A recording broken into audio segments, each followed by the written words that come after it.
Hello and welcome to the sports show featuring Jay and Nate. I'm your co-host Jay Kim. I'm your other co-host, Nate Earl. And this is another podcast on via Skype. I say another because we haven't been able to upload the other ones because they haven't met our expectations for quality. Yeah, we've actually done about three or four podcasts the past few weeks, but none of them have actually gone up because of bad sound quality. So hopefully this is the first one. So. All right. And the first thing I want to talk about, one of the bigger news in the NFL, I think, is the Jets. Right. The Jets. Obviously, Tim Tebow's on the Jets. He's making the headlines, even though he's not even playing right now. The Jets faced the Texans last week, and most people thought the Texans were going to dominate that game, and they were for a while. The Jets came back and made it close. I feel like if the Texans were ahead by 25, 30 points, Tim Tebow probably would have came in at some point. But since they made it, since the game was pretty close, I feel like Rex Ryan still trusted Mark Sanchez to try to win the game. It's kind of interesting. The Jets are really missing a lot of their key players. They're missing Darrelle Revis. They're missing Santonio Holmes right now. It's kind of getting worrisome. I guess against Texas, they had to put Antonio Cromartie as a wide receiver. And Mark Sanchez just vastly underthrew him. Oh, yeah. Oh, you mean Antonio Cromartie? Yeah. Yeah, I was surprised, first of all, that they even made him a wide receiver. That shows how much depth they actually even have at wide receiver, which is basically none. With San Antonio Holmes gone, and Stephen Hill, probably your best wide receiver option, or I don't even know, Curley might be. So, Jets are definitely at a rough spot right now. But do you really think Tebow is the answer?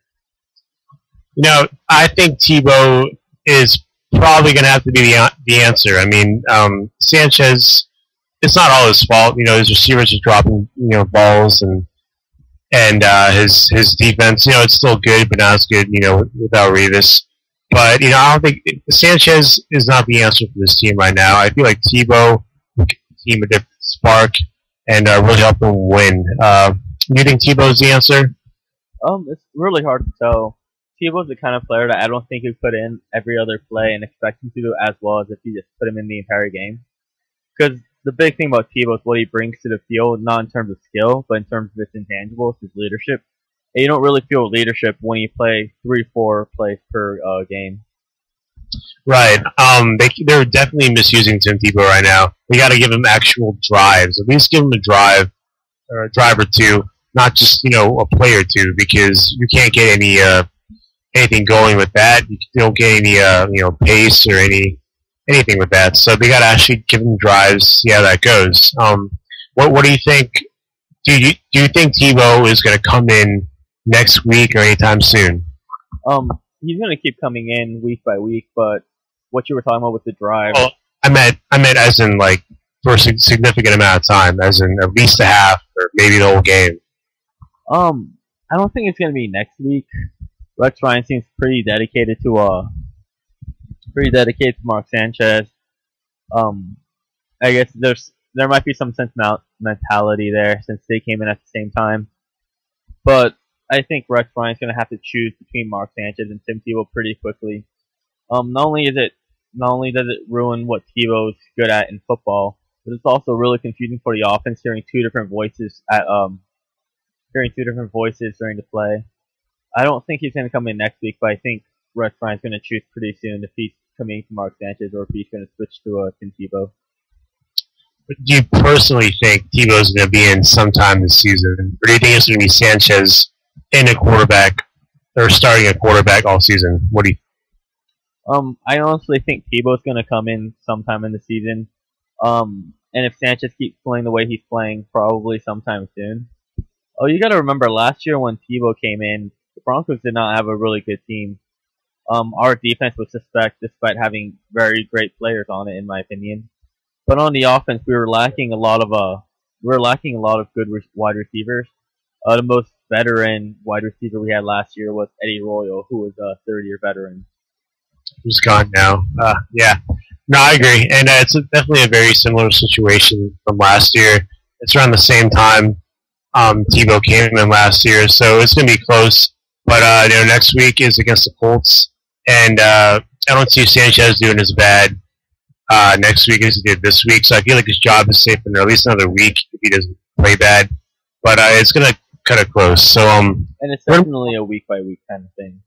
Definitely. At least it's getting to that now to this point.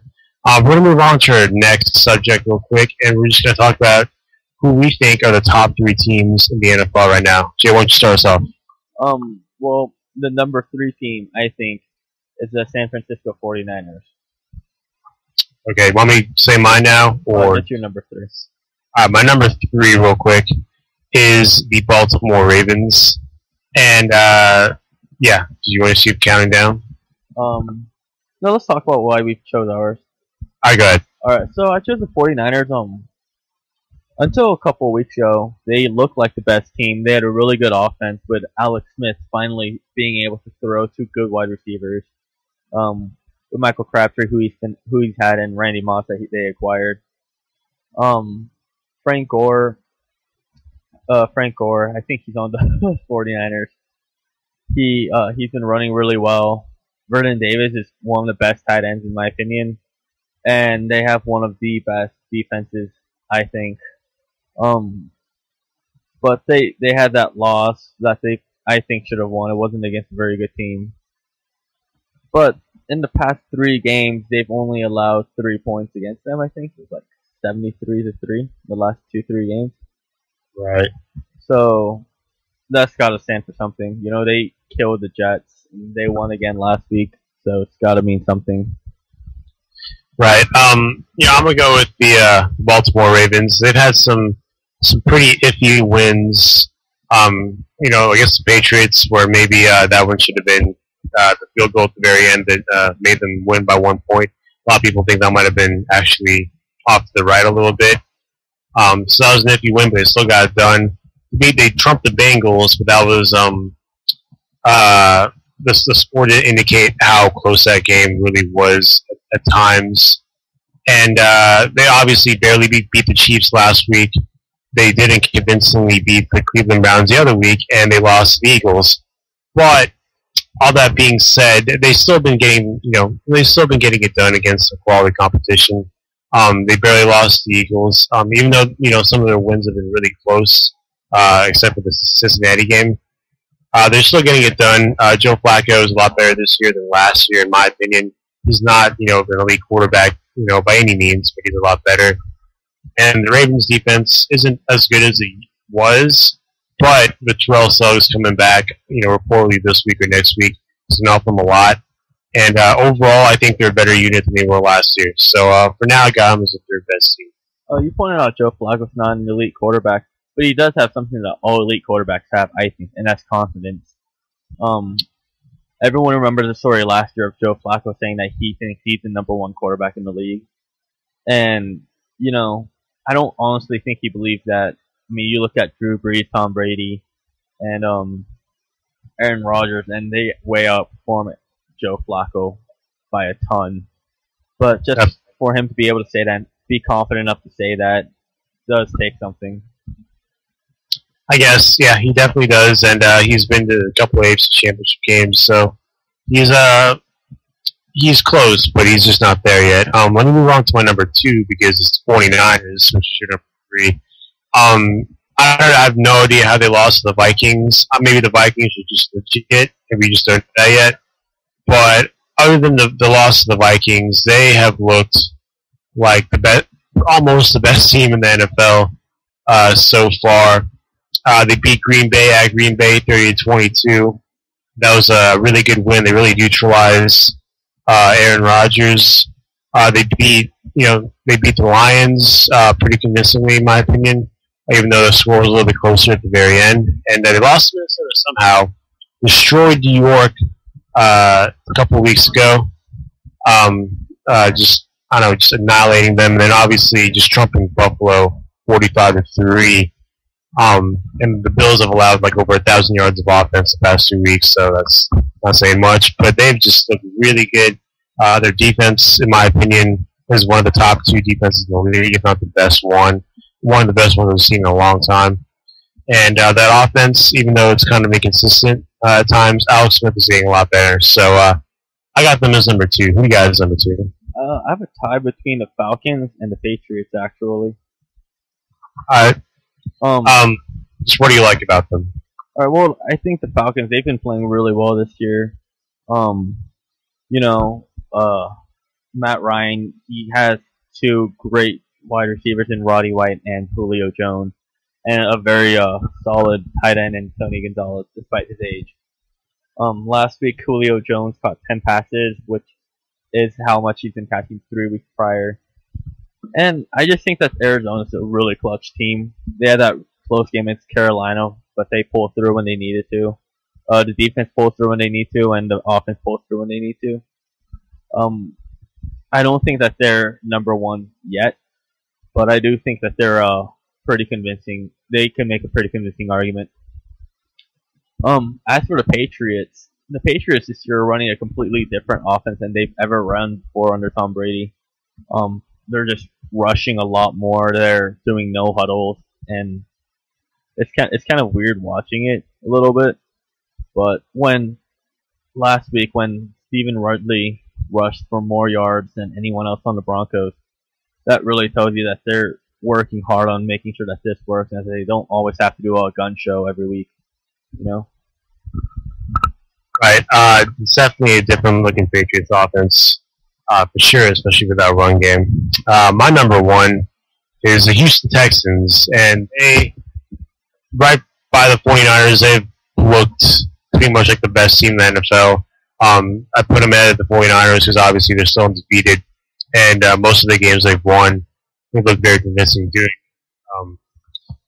Obviously, they kept it pretty close against the Jets yesterday. Only won by 7. I think it was 7 or 6. Forgot. But they're still a legit team. They have one, in my opinion, one of the top 2 or 3 defenses in the league, and their offense is just it's amazing. They got Schaub, who's very consistent. Obviously, Arian Foster, who in my books is the best running back in the league. Andre Johnson, a top 3 wide receiver. So they're going to be, in my opinion, they're the ones to beat, at least in the AFC right now, to go to the Super Bowl. So I feel like, it has to be the Texans right now. So what about you? I actually have the Texans as number 1 too. The scary thing about the Texans is you have to play their game. You have to keep the game close. Because if you fall back behind even 10 points, that defense is gonna burn you. I know the Broncos made a pretty convincing argument that's not the case, but the Texans do have the number 1 defense this year.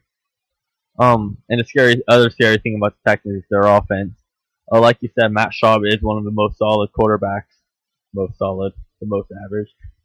He is one of the better quarterbacks there.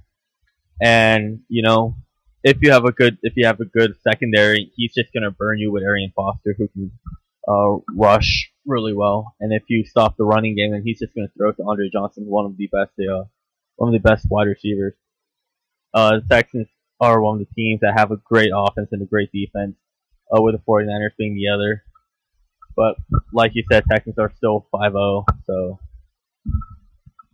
Yeah, they've easily looked like the most balanced team in the NFL overall so far. So we'll see how it goes. They got some big games against Green Bay and Baltimore coming up, and we'll know more after those games. Let's get off. Let's get some predictions in. The first game I got is Steelers and Titans Thursday night. Who do you got? I have Steelers easily. The Titans.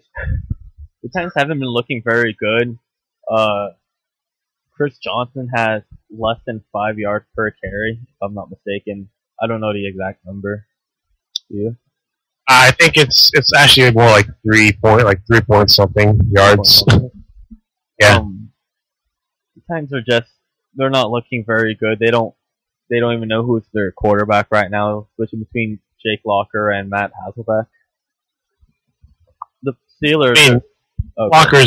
Walker's hurt, but Okay. yeah. But okay. The Steelers are probably one of the most overrated teams in my opinion. Their defense, which is their bread and butter, is getting really old. Um, Ben Roethlisberger, he's not as good as he was even 2, 3 years ago, just because of so many injuries that he's had.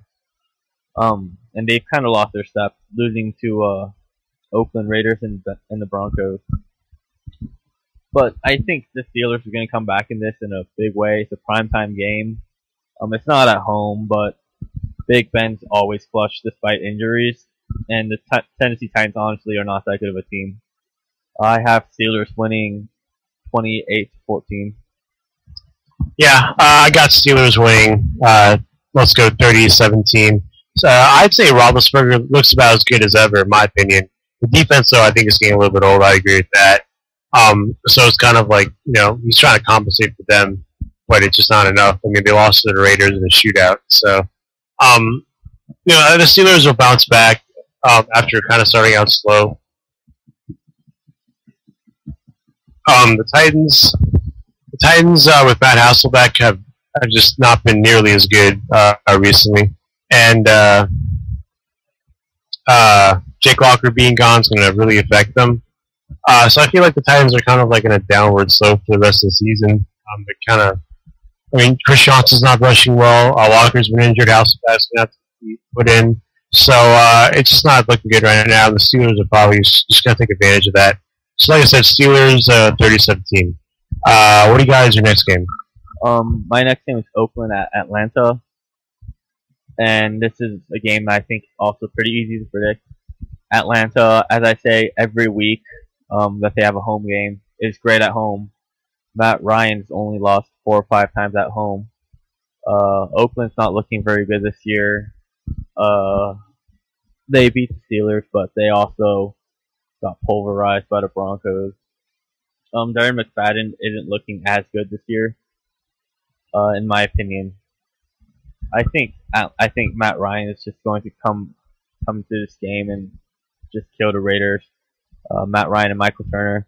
And I have the Falcons winning this game 35-20. Yeah, the Raiders have just looked very, very inconsistent. And the Falcons have looked very consistent. They've looked about as good as I've seen them in the regular season ever, and they still got to prove it in the playoffs. But right now they're looking very good. Matt Ryan is clicking with his wide receivers for the most part. I feel like the Falcons will have no trouble with this. I'm gonna go Falcons win 35-20.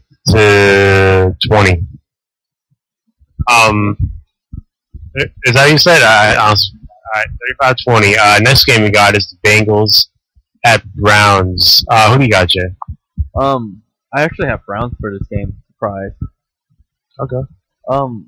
Cleveland seems to do really well in games that you don't really expect them to, and they also do really well against their own division. This game is at Cleveland. It's a home game. The Bengals and Andy Dalton specifically seem to have problems coming back when games get out of hand. And while I'm not saying that Cleveland Browns is going to straight away murder the Bengals, I think they're going to kind of damper their experience a little bit and just ease out a win at 21-17. Yeah, the Browns, I feel like this would be a perfect situation for them to get a win. They're at home. They've had a couple of good games. They were ahead last week against the Giants for a while. The Giants won that game. So I feel like the Browns are just itching for a win. This might be the perfect situation. The Bengals are down after losing last week to the Dolphins at home. So I feel like this would be a good situation for the Browns to win. So I got the Browns to win, and also Brandon Weedens is playing a lot better after his first game debacle, which is really bad. So I got the Browns winning close, 24-21. Alright, so the next game I have is St. Louis at Miami. And St. Louis kind of surprised the world, I think, last week when they beat the undefeated Cardinals.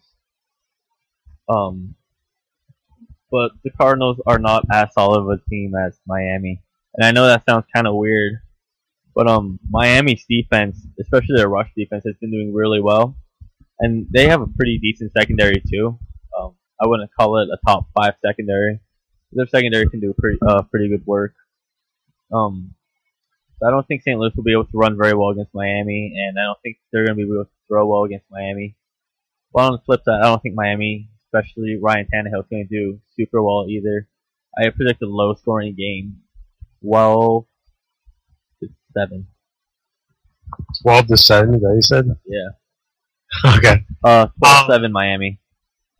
Yeah, I mean, okay. Dolphins, they haven't looked terrible. Yeah, like you said, the defense has been playing well. Reggie Bush is really, really good. And Tannehill is, he's bad at times, but he doesn't play that bad overall. But I feel like the Rams, are looking really good. Back a lot better. I'm sorry, I didn't hear any of that last part. Oh, really? What about now? Yeah, that's good. Okay. Bradford is looking a lot better this season. And they played really well against the Cardinals on Thursday last week. So I feel like they're in a really good high right now. And I just feel like the Rams are looking a lot better. Steven Jackson's still a beast. Sam Bradford's getting better. Defense looks a lot better than they did a couple years ago. So I'm gonna go Rams win this game 20-14. All right. Before we move on, I want to point out some statistics from Miami's defense the first 5 weeks. Against Arian Foster, week 1, 79 yards from 26 carries. Week 2 against Darren McFadden, 22 yards with 11 carries. They held Sean Green 19 carries for 40 yards. Ryan Williams for 13 carries and 26 yards. And Ben Jarvis Green Ellis for 9 carries and 14 yards. That's really impressive. Wow. That definitely got to be a top 3 rush defense right there. Yeah, very impressive. Our next game is the Colts at Jets. This is kind of a tough game. It's at Jets, but the Jets have been playing well at home. Andrew Luck's been playing really well recently, kind of getting the rust off. I doubt Tebow's going to come in. And I feel like the Colts are playing with a lot of emotion for their head coach who's battling leukemia, Chuck Pagano. So I feel like the Colts are going to come up on top in this one, 21. Yeah, I'll go 21-17. Yeah, the Chuck Strong movement, I guess, has really affected the Colts, and the Colts aren't necessarily known for their defense very well, but they were able to hold Aaron Rodgers and the Green Bay Packers down, and from my understanding, Andrew Luck came back and became clutch at the end and was able to nail that win. New York Jets is not at all in the same tier group as Green Bay Packers, and I don't think the Colts are going to have to try as hard to beat the New York Jets. Consequently, I think the Colts are going to win 28-10. I got a big. Next game, actually, it's your turn. Good. I have Detroit at Philadelphia next. Yeah, this game, the Eagles really need to keep this momentum up. They've beaten some good teams, and they've lost some heartbreaking games, like last week against the Steelers. And the Lions just don't look the same this season so far. Calvin Johnson's looked all right, but not as good. And the Eagles, Michael Vick just keeps fumbling. I don't know why. He just keeps doing it. So, I don't know. Both teams looking kind of bad, looking overrated. But it's at home. I feel like maybe Mike Vick can kind of pull something off, not have as many turnovers. And maybe the secondary for the Eagles can really stop Calvin Johnson, kind of just neutralize him. So I'm going to go Eagles.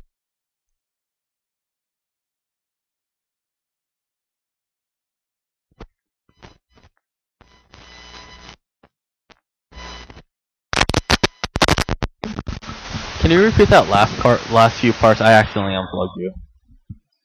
Dang. I was just going to say that the secondary is going to hold down Calvin Johnson. And with that being said, I feel like it's going to be enough for the Eagles to win at home 31-23. All right. Yeah, the Lions kind of are really surprising me this year. After I think a 4 or 5-0 start last year, they've been struggling early this year. Matthew Stafford has not been throwing as well as he had last year, or maybe his receivers aren't playing as well, or maybe it's his defense. But the Lions are kind of looking like the Lions were 2 years ago, where they did not win. Well, they're a little bit better, but Philadelphia, on the other hand, is a team where they have a lot of great talent, and they show sparks of this great talent, but they usually end up disappointing somehow, whether it's from turnovers or just not playing up to expectations. However, I do think the Eagles are a better team than the Lions are this year. I do predict it's going to be kind of close, and I'm going to have to agree with your score of 23-21, the Eagles. That's 31-23, but 23. Okay. Next game. What you got? I'm still at 23-21. Okay. Next game we got is Chiefs of Buccaneers. The Chiefs I thought were going to be really, really solid this year, but they've looked pretty bad. They had, they're winning against the Saints, but who isn't winning against right now? So, except for the Chargers. The Buccaneers have actually looked good. They're probably one of the better looking 1-3 teams in the league, to be honest. They've had some really close games, but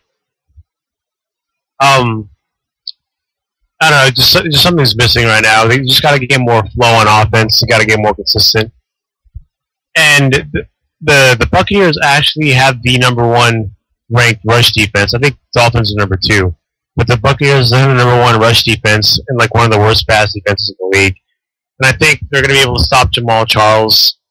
And with that being said, I think the Buccaneers are going to win at home. Close. 24-20. Alright, just real fast, I have a pretty big beef with the Chief fans.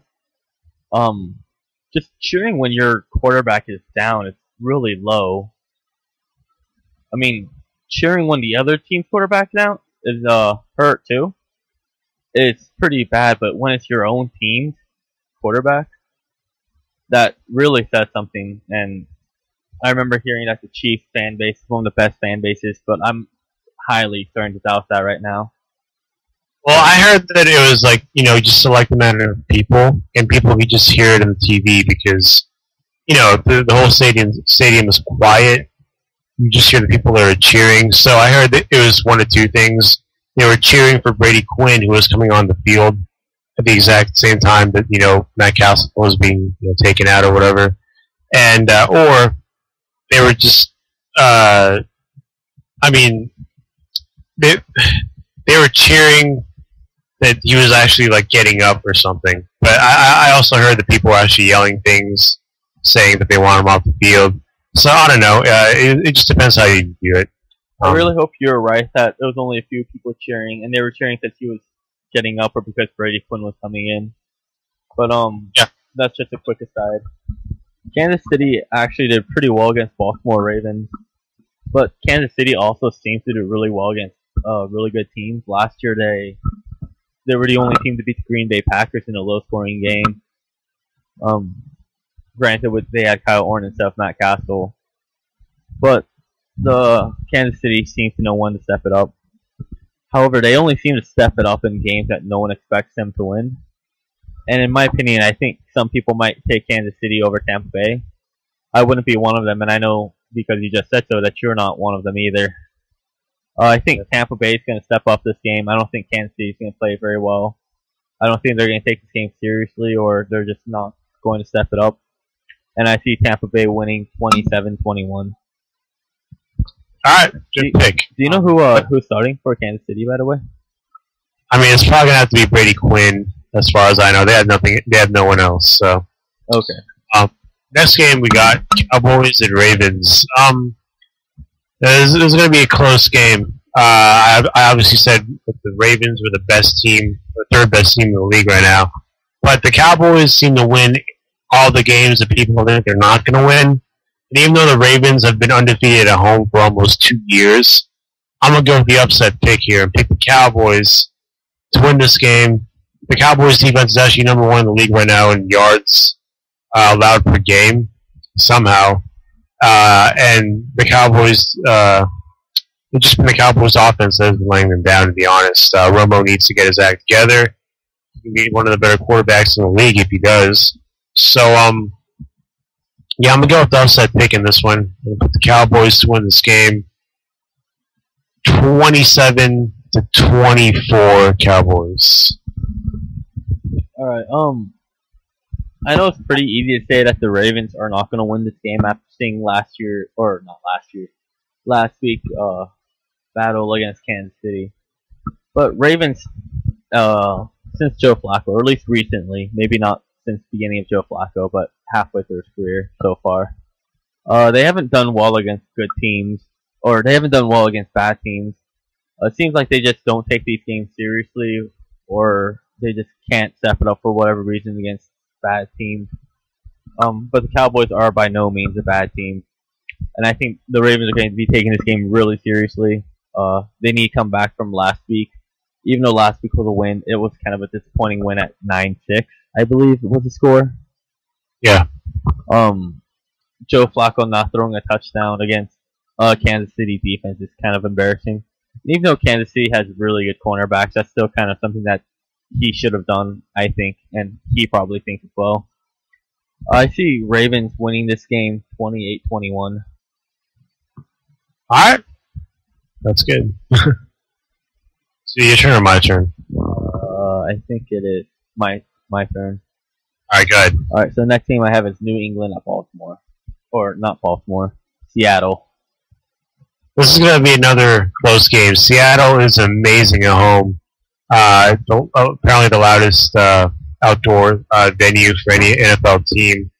And their defense is a top 5 defense in the league. And I don't know. I feel like Russell Wilson just might do enough to beat the Patriots in this one. I don't think Tom Brady's going to pick apart the defense like they did against the Broncos last week, to my disappointment. And I just feel like the defense is going to hold. It's going to be similar to that Green Bay Packers game where they really just held Aaron Rodgers down all game until the very end. I don't see any controversial plays that are going to happen in this game. But I feel like Seahawks at home are extremely dangerous. I could see the Seahawks win this game, so I'm picking them to win this game because of their defense. I got the Seahawks winning 17-13. Yeah, you mentioned that Seattle is one of the loudest outdoor venues for football. And as we have learned from the Atlanta game against the Broncos, or at least as I have learned, it's not easy running a hurry-up offense in a loud stadium. You can't hear the audibles being called. They're sometimes miscued because you saw a play got changed and it didn't, or vice versa. And honestly, the Patriots have not been looking as dominant as they were last year. They do look like a more balanced team, don't get me wrong, but they don't look as dominating as they did last year when there was a gun show. I think Seattle has been a pretty surprising team this year. They've been a pretty surprising team ever since Pete Carroll came on. The first team with a losing record to make it to the playoffs, and now this year where they seem like a at least top 15 team, I think. And I see the Seahawks winning this game 21-17. You got Seahawks too? Alright, cool. The next game we got is Giants 49ers. There's a lot of good games this week. That's awesome. The Giants have been playing pretty well recently. They've had some, pretty good comebacks out of nowhere. Eli is just, throwing them out of nowhere. And obviously, this is going to be the rematch of the NFC Championship game last year where Kyle Williams, the punt returner from the 49ers, fumbled twice. So there's going to be some added pressure there for him to make sure he catches the football. The 49ers, though, just look really dominating. They're at home. Their defense is extremely stout. I don't think that the Giants are going to be able to run at all. And I don't think Eli is going to be able to do enough to score enough against the 49ers. So on the flip side, it'll be hard for the 49ers to run as well against that Giants pass rush and run defense. But I feel like they're just going to be able to do enough with the run game and with the passing game, because Alex Smith is good enough now to do that to win this game. So I get the 49ers winning this game relatively close, 27-21. You know, Jacob. Bradshaw, I forgot what his first name was now. Ahmad Bradshaw. Rushed for 200 yards last week. Which is kind of unheard of for the NFL now, to see a high rushing game. And Eli Manning threw less than Brandon Whedon yard wise at least. San Francisco is a team that's a lot better than the Cleveland Browns. A lot better. Definitely. They have a really good defense. They kind of slipped up a few weeks ago in their only loss. But like I said, 45-3 against Buffalo, and keeping the Jets at 0 and 34 points the week before. They're just dominating, and they're coming back, or they're on a high streak right now, and I see them continuing this streak. I see this game going 28-17, 49ers. Not to take anything away from the Giants and Eli Manning, but it's just between the two teams, I would say the San Francisco 49ers are the more consistent team. They are, and that defense is just amazing. So go ahead, next game. Next game I have is Buffalo at Arizona. Okay. Buffalo and Arizona. I don't know what to think of the Bills. They can have one of the better offenses in the league. Sometimes, other times they can't score. Other times they have an okay defense. Other times they give up, like 500, 600 yards. They gave up 600 yards points the entire game. Yeah, they gave up 600 yards last week to the 49ers. That's crazy. The Cardinals look a lot more consistent, even though they're, unproven. They lost a tough game the other week against to the Rams, who look a lot better this year, like I said. And it's at home. Patrick Peterson's really starting to look like one of the best corners in the league, which is awesome. And that Cardinals defense looks, they look solid, and that offense is solid with Larry Fitzgerald. Kevin Cobb can make their decisions, but I feel like against this horrible Bills defense, I think the Cardinals are going to, score a lot of points in this game. So I got the Cardinals, and I feel like the Cardinals defense is going to hold the Bills, pretty. I got the Cardinals winning this game 34-21. 24-31? 34-21. Okay. Yeah, the Cardinals kind of came out of nowhere this year, in my opinion. Going 4-0 and then losing once, kind of disappointing if you're a Cardinals fan. But one of the weaker spots on the Cardinals team has been their offensive line. I'm not sure what the exact statistics is, but I know Kevin Cobb's been sacked a few times. He has no protection. And against the defense like the Bills, I think that's going to be a non-factor. And if Kevin Cobb can stand up straight like most quarterbacks do, he's going to play really well, I think. And I have Arizona Cardinals winning 35-17. I guess they're really like 17. It's a good score. Our next game is the Vikings and Redskins. As far as I know, RG3, Robert Griffin III, is going to be back playing this game. So it's a huge plus right there. This is actually a really tough game to pick, and it's actually a pretty good game. The Vikings have looked, pretty good. Their special teams has been clicking. Defense has been good enough, and their offense has been pretty good. Adrian Peterson's been running very well after his ACL injury, and Percy Harvin has been, in my opinion, their best player all year, just based off how he's been playing. He's got a couple of kickoff returns, scored. He's been rushing for touchdowns, receiving for touchdowns. And Christian Ponder is having a good sophomore season. So I still don't know what to think about the Vikings right now. They look pretty good. This game's going to tell us a lot, in my opinion. But it's Redskins at home. I feel like RG3 is gonna, want some revenge from last week, being knocked out of the game. He's really gonna, take it to another level. The Vikings they look, legit. So I'll make it close. We'll go Redskins win this game. Let's go 28-24. Yeah, the Vikings. This is by far not the hardest game that the Vikings have to go through. In my opinion, their hardest game was against the 49ers, which they happened to win. However, as I pointed out earlier, Kansas City also beat Green Bay Packers, and they're not going to be winning a Super Bowl title anytime soon. Last season, yeah. This is a difficult game. This is going to be a difficult game for the Vikings, and RG3.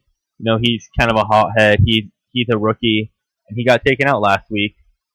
And he's a tough player. That just doesn't happen to him. He's going to be looking for revenge, even though Minnesota's not the team that did it. Minnesota's also a good team too, and this is going to be kind of a hard game to predict. And I do think it's going to be a really close game. I see the game going 24-21 Redskins. Just because I think the Redskins, or just because I think RG3 is going to have that extra fire in him. The same fire that we saw week 1 when he scored 40 points. Alright. What's your next game? My next game is Green Bay at Houston. Yeah, this is probably, if not the game of the week, one of the games of the week. It's going to have that, very good Packers, great Packers offense against a very stout Texans defense. They did lose Brian Cushing, their core linebacker. They still have J.J. Watt, who, in my opinion, is the defensive player of the year so far at defensive tackle. So this is going to be a very good game to watch. It's going to be a huge test for the Texans. It's going to be the biggest test of the whole entire year. It's at home. I feel like it's going to be a high-ish scoring game. I feel like the Texans defense is going to do enough to keep it, to neutralize the Packers offense a little bit. So it's a hard game to pick, but I'm going to go Texans at home. Man. Let's go Texans at home 30-27. All right. I'm actually going to have to disagree with you here. I don't think this is going to be a tough game for the Texans at all. Okay. I think a lot of people right now are viewing the Green Bay Packers as they were last year, where they were number one in offense. I don't know if you've noticed, but this year, there hasn't really been as many. It hasn't been as throw heavy as it was last year. Where last year we had 3 quarterbacks who had 4,000 plus yards. Week 1, like half the quarterbacks went over 1,000 passing yards or something like that. Like insane stats. This year the Green Bay Packers have had a kind of an easier schedule, in my opinion.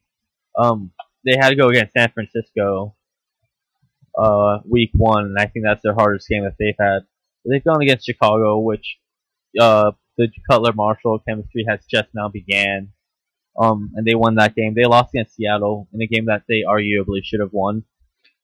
Although I guess the replacement refs still don't think they made a mistake. But even then, they only scored 12 points against Seattle. They beat New Orleans, but everyone's beating New Orleans. Almost everyone's beating New Orleans. Like I said, yeah. And they lost to the Colts last week. And this year, they're only 15th overall passing yards and 20th rushing. And against a defense as good as the Texans, which I think rivals that of the 49ers, I don't think the Green Bay Packers are going to do very well. And I don't think this is going to be that challenging of a game for Houston. I see Houston winning this game 35-28. Well, I just think that that game against the Seahawks, Packers versus Seahawks, really screwed them up mentally. And I feel like they're just starting to come back from that. So I feel like they're going to have a lot more firepower and, they'll be playing better. But yeah, we'll just have to see. The final game of the week on Monday night is Broncos and Chargers. Who do you have? I have the Broncos. So far, last week was the first week that they lost to to a team that didn't have a perfect season. Um, and I think this is their first time that they're actually going against a middle-ish team. The Yeah. Steelers in Denver are a horrible team. I'm pretty sure any team can beat the Steelers if they're playing in Denver, just because half the Steelers team can't play or they're injured. Oh my gosh. Yeah. And then Denver went against Houston. Houston, who has a really good defense, and they were able to score 14 unanswered points to bring the game to a close game where they were only down by 6 points. They did the same thing in Atlanta after throwing 3 picks. Even against New England, a lot of it was because they had crucial fumbles on what could have been scoring drives, and they lost 6 to 14 points to that, which I think would have been major since they only lost by 10 points. San Diego, I think, are not as good of a team as the Patriots, not the 49ers, Patriots, Falcons, or Texans. And I don't think that their defense will be able to stop Peyton Manning, especially if Peyton Manning gets started right away. And I see Denver winning this game 35-20. Yeah, there are like a couple things right now bothering me about the Broncos. One is that I don't know why we can't score until the fourth quarter. It's like last year all over again, but we're losing games. Other than the Steelers game, we've been having these like ferocious comebacks, and we like keep losing by like a touchdown or something. And that's it. So I've just been really disappointed in the offense's consistency. Peyton needs to get that going the whole entire game, not just the fourth quarter. He's putting up good stats, but not telling the entire story. The other thing I'm concerned about is the third down defense. I feel like every single third down, we just give up. We give it up somehow. There was a play last week against the Patriots. It was like 3rd and 17. The Patriots decided to like rush it from the shotgun, and they picked up the first down because he thought they were going to pass. So there's just little things like that where you got to have more urgency and not just play back. So that being said, the Broncos need to win this game. Win the division. I feel like this is a very crucial game against the Chargers. They're a lot better team than they're showing, and I feel like this week's really gonna, is a really crucial week, and I feel like they're gonna show they're a lot better team than they've been showing. So I got the Broncos winning this game at the Chargers, 30-20 Broncos. Yeah, the thing about the Broncos, for whatever reason, John Fox likes to take a winning formula and then never do it again. We saw this last year when he gave Tebow the wild card option, and they did a lot of options. They did a lot of screen passes, things that Tebow was good at, and then they were winning games. And then for some reason, John Fox or Mike McCoy decided that they should make Tebow into a conventional quarterback. Second half of the season, they started losing again. It seems like they're doing the same thing with Peyton Manning, where he's dropping back upwards of 50 times per game, except for week 1 where he played arguably his best game against the Steelers. And they're just not running it more, which I think the Broncos need to in order to get back to. Well, Willis McGahee needs to get it going. He had a drop. Did you see last game? He had a drop pass on 4th down. I think it was 4th down, 4th or 3rd down. That would have kept the drive going, would have made it closer. And he also had a fumble close to the end zone that would have made the score like 31-28, I think. So they just need, I don't know if it's coaching, they just got to do something to get everything going. Yeah, so it just seems like the Broncos. I think the Broncos' biggest struggle right now is fumbles, not interceptions, and not defense or offense, but fumbles. Because I don't know exactly how many fumbles they've had up until now, but they had 2 crucial fumbles last week. I think they had 2 fumbles against Atlanta. They had a few fumbles the week before that. And if no one can hold on to the ball, then they're not going to be able to score any points. And even 3 points is better than 0, especially in these low-scoring games where Broncos need as many points as they can in order to come back in the fourth quarter, like Peyton Manning seems to be wanting to do every single week. Yeah, I don't know if he wants to do it for fun or what, but it's not working. Get it together. Alright. And real fast, what do you think is the most interesting game this week? Which I think actually is a hard question for once. This is a game full of a week full of really good games. I'm really excited to see. Wow. You know what? If I just pick one, I might have to go with. I might have to go with Packers and Texans, with the Giants and 49ers close second. Packers and Texans, two contrasting styles. Obviously, it's going to be really interesting to see. Giants and 49ers, rematch of last year's NFC Championship game. So, yeah, what about you? I think for me the most interesting game is going to be there's a few. I like Green Bay at Houston just because I'd like to see how Houston approaches a pass-heavy team. Yeah. New York Giants at San Francisco will be really interesting to see how they do, and of course Denver at San Diego just because division games always seem to be really interesting, really fiery. And also New England at Seattle because Seattle is actually a really fun team to watch this year. Okay. Nice. What is the least exciting game this week, do you think? Honestly, I know the other podcast that we haven't released yet. I've said that any game with the Saints is the most boring, or the Miami Dolphins. But I'm gonna have to recant that and say any games with the Jets is probably going to be boring unless they put in Tebow. Okay, that's always going to be entertaining, is if they're going to put Tebow though. So for me, that's also like saying, "Oh, I wonder if this movie's going to be interesting because it's going to have any action scenes."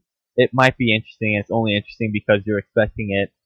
But from like a technical standpoint, the Jets are not a very good team, and it's only interesting to see what Rex Ryan is going to do, how he's going to approach it after they lose, which they most probably will. That's true. Mine is probably the Steelers or Titans. I don't really, other than watching Kendall Wright, who is a receiver for the Titans, former Baylor player. I don't really like watching the Titans right now. That offense clicked very well. That Hasselbeck, it's not a very fun team to watch. Chris Johnson can't do anything. The Steelers they're all right. You got some playmakers, but they're probably gonna just win this game. So I don't know. I'm gonna go with that game. All right. And with that, you've been listening to the Sports Show featuring Jay and Nate. I'm your co-host, Jay Kim. I'm your other co-host, Nate Earl. Thanks for listening.